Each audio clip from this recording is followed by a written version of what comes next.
Just a couple of issues before we take a bunch of your questions. The first one is about the outcome achieved by the Qantas workers.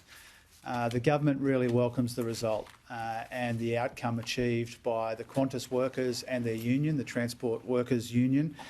This will be a huge relief for all of those workers who are impacted by this, particularly as we get closer and closer to Christmas.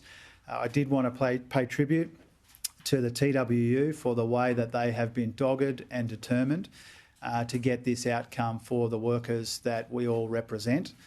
And I wanted to remind you that the aviation sector is one of the main reasons, the main motivations for our same job, same pay policy. We want to close the labour hire loophole because we want people working in aviation and in sectors like it to have job security and decent pay. Our political opponents, Peter Dutton, has said that he will wind back the same job, same pay arrangements. He will reopen the labour hire loophole, and that means workers like these workers would be worse off, their jobs would be less secure, and they'd be paid less to do them. The last issue I wanted to touch on before your questions is around nuclear and the comments from the Deputy Premier of Queensland in the last little while.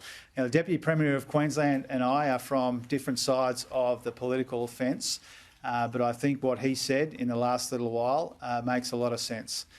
Queenslanders don't want to be anywhere near Peter Dutton's nuclear meltdown. Queenslanders do not want a bar of the economic insanity which is Peter Dutton's nuclear fantasy.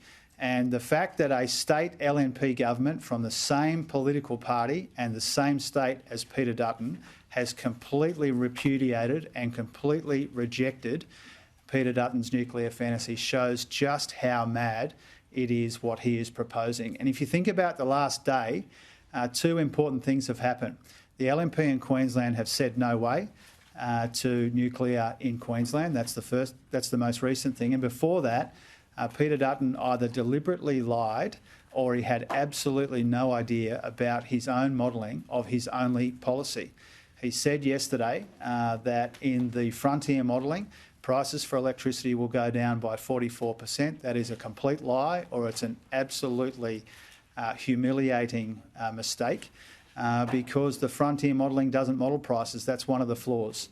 The reason why he won't come clean of the impact on nuclear on power prices is because Peter Dutton will push energy prices up, not down, and that's because he's gone for the most expensive form of new energy.